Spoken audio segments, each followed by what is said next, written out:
আৰু মই ভাবোঁ 10টা ৱাৰ্ডত নতুনকৈ মই হয়তো ৰাইজক নকলেও হ'ব গোটেই মঙলদৈবাসী।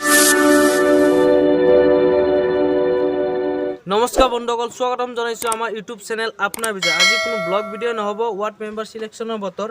আৰু আপোনালোকক জনাবলৈ সুখী হৈছোঁ যে দৰং জিলাৰ অন্তৰ্গত মঙলদৈ আমাৰ উদয়নগৰ অৰ্থাৎ 4 নম্বৰ ৱাৰ্ডৰ বাসিন্দা মাননীয় শ্ৰী অচ্যুত দাস ডাঙৰীয়া বিজেপি অৰ্থাৎ ভাৰতীয় জনতা পাৰ্টিৰ হৈ প্ৰতিনিধিত্ব কৰিব। সেয়েহে তেওঁৰ মনৰ কিছু কথা জানিবলৈ চেষ্টা কৰিম। তো বলক।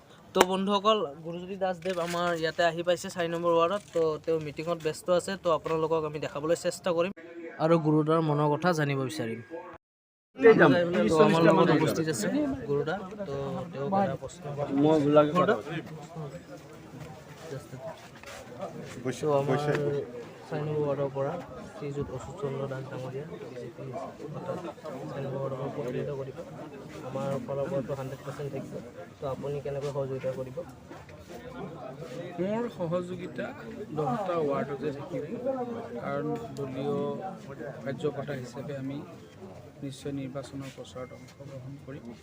আৰু মই ভাবোঁ 10টা ৱাৰ্ডত নতুনকৈ মই হয়তো ৰাইজক নকলেও হ'ব গোটেই মঙলদৈবাসী ৰাইজে গম পাইছে। মোৰ কাৰ্যকালত মঙলদৈ টাউনত গলি গলি আমি ৰাস্তা পকীকৰণ কৰিম, মহিলা বজাৰ নিৰ্মাণৰ পৰা দুখন পাৰ্ক, বিস্তা, ফ্লাড লাইট, এনেকুৱাকৈ উন্নয়নটো এতিয়া বহুত বেছি পৌৰসভাই নতুনকৈ ৰাস্তা কৰিবলগীয়া নাথাকে। ক'ৰবাত দুই এটা নতুন গলি হয়তো ওলাব পাৰে বা বহুত বেছি সেনেকুৱা নাই। তথাপি যিখিনি আছে সেইখিনি নিশ্চয় কৰিব। আৰু যি যি ৰাইজে বিচাৰে সেইবোৰ আমি কৰিবৰ কাৰণে আমাৰ চৰকাৰখনে আৰু ডক্টৰ হিমন্ত বিশ্ব শৰ্মা ডাঙৰীয়াই মুখ্যমন্ত্ৰী মহোদয়ে নগৰসমূহ উন্নয়নৰ ক্ষেত্ৰতো কিছুমান পদক্ষেপ গ্ৰহণ কৰিছে। আৰু মই ভাবোঁ 4 নম্বৰ ৱাৰ্ডটোতো পূৰা বিজেপি, একদম 4 নম্বৰ ৱাৰ্ডৰ ৰাইজ বিজেপি। মই ভাবোঁ বিনা প্ৰতিদ্বন্দ্বিতাই মঙলদৈ সমষ্টি ৰাইজে এখন ভাল পৌৰসভা নিৰ্মাণ কৰিব লাগে, সেইটোৱে মই বিচাৰোঁ আচলতে। থেংক ইউ, ধন্যবাদ জনাইছোঁ আমাৰ চেনেলৰ পৰা। তো আমাৰ লগত আছে মঙলদৈ উদয়নগৰ 4 নম্বৰ ৱাৰ্ডৰ সকলো ৰাইজ ভৰ্তি হৈ আছে। ৰাইজৰ কি আশা? বিজেপি। আপোনাৰ তৰফৰ পৰা বিজেপি।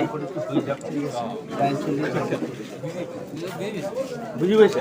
আমাৰ অচ্যুত চন্দ্ৰ দাস বিজেপি লাগে। 4 নম্বৰ ৱাৰ্ডৰ পৰা আমাৰ দাদা আমাৰ অচ্যুত দাস জিতিব। আপোনাৰ তৰফৰ পৰা ওলাই যাব, ডাইৰেক্ট ওলাই যাব। ডাইৰেক্ট নিকল যায়গা ভাই, ডাইৰেক্ট নিকল যায়গা। ঠিক আছে, আমি এতিয়া ৰাইজৰ মন্তব্য ল'লোঁ আমাৰ 4 নম্বৰ ৱাৰ্ডৰ।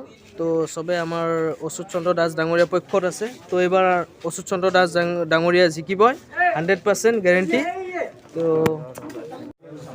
তো দৰ্শকবৃন্দ, আপোনালোকে চালে আমাৰ পাব্লিকৰ ৰিয়েকশ্যন 4 নম্বৰ ৱাৰ্ডৰ উদয়নগৰৰ। তো আমাৰ এইবাৰ অচ্যুত চন্দ্ৰ দাস ডাঙৰীয়া এইবাৰ জিকাটো ফাইনেল। তো আপোনালোকে ভিডিঅ'টো চাই থাকিব শেষলৈকে।